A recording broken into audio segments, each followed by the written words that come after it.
Hey guys, Rolando here. Today I'm going to be reviewing Black Panther. This film's up there in terms of controversy. Like, it's this film and Captain Marvel that was just so controversial for no fucking reason. I remember when it was coming out, it was like, if you were white, like if you looked like the way I look, this color, you were not allowed to watch that movie. I remember watching that movie opening day, and I got all these heads looking at me, because I'm the only white nigga there, and they're like, yo, what are you doing? And it's like, come on, you don't see the fucking hair? You don't see this shit? The nappiness? Anyways, on to the review. This film takes place literally a week after Civil War. But this film deals with T'Challa going back home after losing his father, and now he has to become the king. He's just thrust into all this, and it's showing him adjusting, finding out what kind of king he is. Now, don't get me wrong, I love Chadwick Boseman's performance as T'Challa.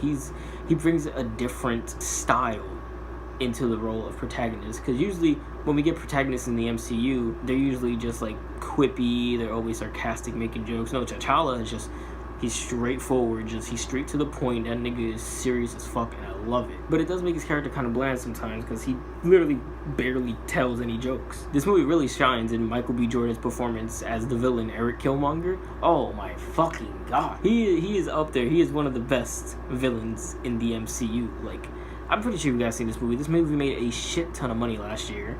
But Killmonger's whole thing, it's he wants to expand Wakanda into the rest of the world, so the rest of the world could have that technology to fight back the oppressors that they may have. And that's fucking great. And you sympathize with him so much, and there's parts where even you, the viewer, are like, wait a minute, he kind of has a point. Like, there was a lot of times where I fully sided with Killmonger in this film, and I was like, yeah, what he's doing is the right thing to do. Even though he might not be going about it the correct way, maybe he's doing it for the wrong reasons, it's still the right thing to do. And by the end of the movie, it still ends up happening by T'Challa's terms.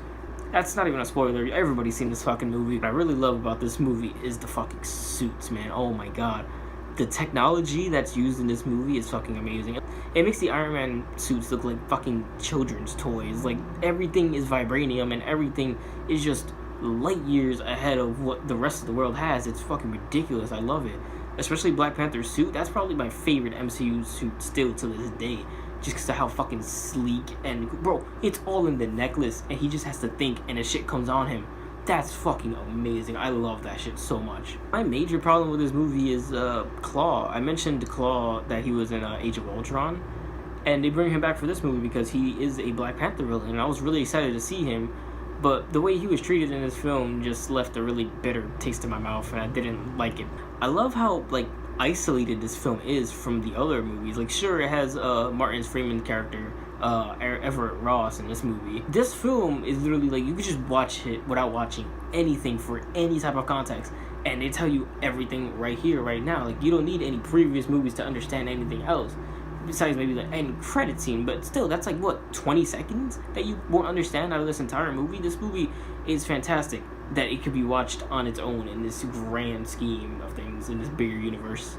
Even though I love this movie, after rewatching it multiple times, it degrades after a while.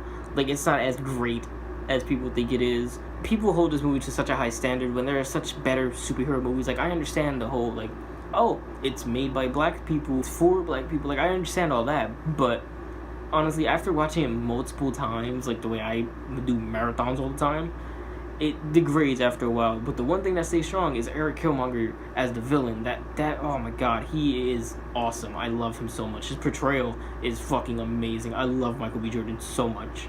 Let me go back to the main character, T'Challa, the Black Panther. I really enjoyed his relationship with his little sister, Shuri. She's like pretty much the smartest person in this entire universe. And I love their relationship. I love how they played off each other. It was so wholesome. I loved it. The action scenes were great as well, especially the scene that's in Korea. Bro, oh my god. Ryan Coogler knows how to shoot scenes. That shit was fucking beautiful to look at. To this day, every once in a while, I just catch myself on YouTube just looking up that clip just to watch it again because I love it so much. But yeah, you knew I was going to talk about this final fight in the whole train area. Yeah, that looks... compared to the rest of the movie, it looks significantly bad. It's just that one scene, and people, like, really hate on it because the rest of the movie is just... It's fucking great. And in the end, I give Black Panther an 8.7 out of 10. Have you guys seen Black Panther? You most likely have. It made, like, over $1 billion. But If you guys agree or disagree with my opinion, let me know down in the comments below. I will be putting up end cards. If you enjoyed this movie review, make sure to hit the like and subscribe buttons for more of my movie reviews. And I'll see y'all guys in the next one. Peace. The revolution will be live.